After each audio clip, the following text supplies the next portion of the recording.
Welcome to Excel Magic Trick number 1513.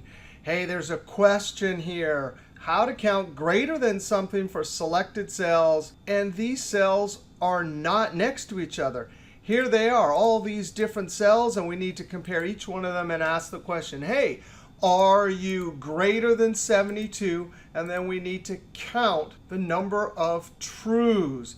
Now, I would love to use COUNTIFS. The problem is, how in the world are we going to string together these non-contiguous cells into criteria range?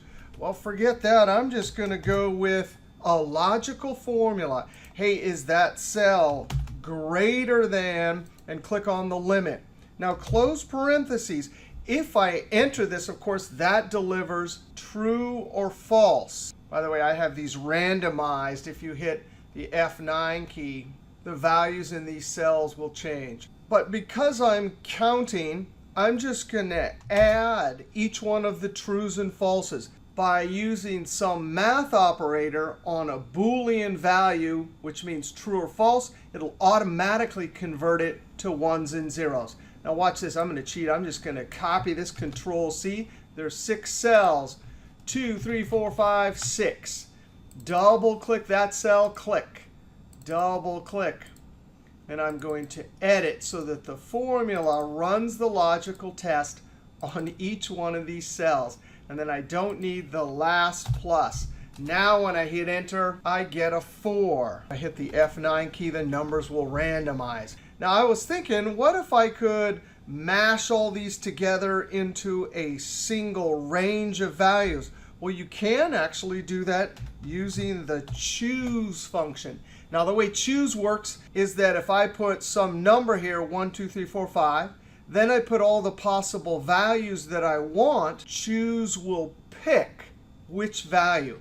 The cool thing about choose, though, is if I put the 6 cells into each one of the value arguments, if I put the numbers 1 to 6 here, choose will know to simultaneously select all of them.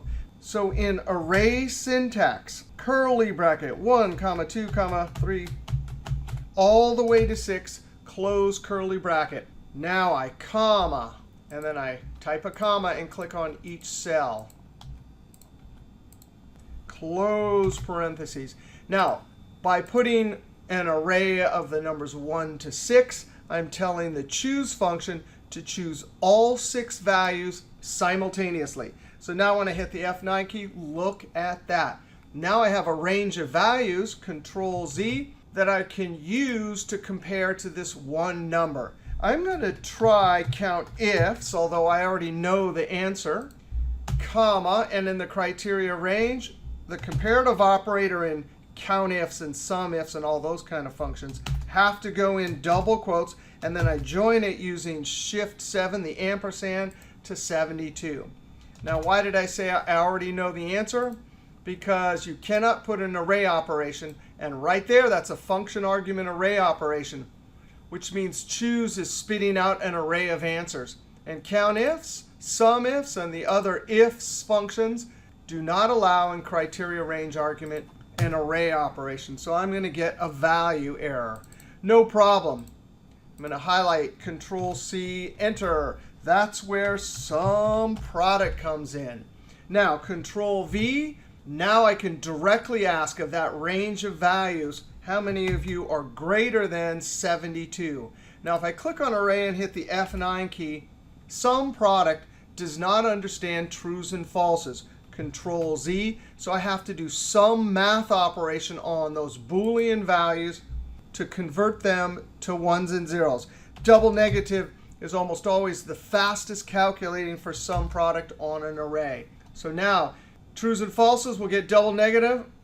If I click on Array and F9, now I have my ones and zeros. Control-Z, come to the end, close parenthesis. And this is an array calculation, but of course, SUMPRODUCT is one of 5 functions in Excel that has an argument that has no problem with array calculation. So I simply hit Enter, and 1, 2, those two formulas will work. So if I hit the F9, there is my count. based on some upper limit from various different cells. All right, if you like that video, be sure to click that thumbs up, leave a comment, and subscribe, because there's always lots more videos to come from Excel is Fun. All right, we'll see you next video.